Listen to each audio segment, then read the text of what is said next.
রাত দিন বৃষ্টি চলতেছে আমাদের রংপুরে।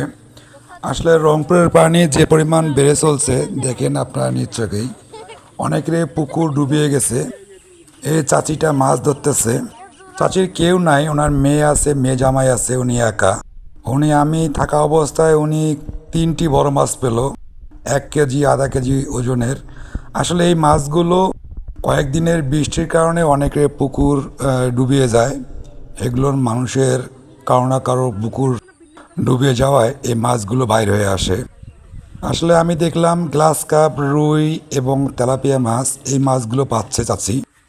আসলে গ্রামের এই দৃশ্যটা দেখতে ভালো লাগে। আবার এই সময় গ্রামের দৃশ্যটা আসলে খুব কষ্টদায়ক, কারণ ধান সবারই পেকে গেছে। এই সময়টা হলো ধান কাটার সময়, কিন্তু এই সময়টা দেখেন ধানের একদম শীষ বরাবর পানি উঠে গেছে। এখন কৃষকের অনেক দুর্ভোগ, এই ধানগুলো কেটে ঘরে তুলতে হবে। আসলে নেক্সটে একটা ভিডিওতে আমি দেখাবো যে পানির মাঝে কীভাবে কৃষকরা ধান কাটতেছে। তো সকাল থেকে বৃষ্টি ছিল, বৃষ্টি সারার পর একটু বাইর হলাম আমার অফিসিয়াল কাজে। রাস্তার পাশে একটা সুন্দর একটা সিনারি দেখে আর ক্যামেরা বন্দি করে রাখতে পারলাম না, তাই ক্যামেরা বন্দি করে নিলাম। আসলে গ্রামের পরিবেশগুলো আমার খুবই ভালো লাগে।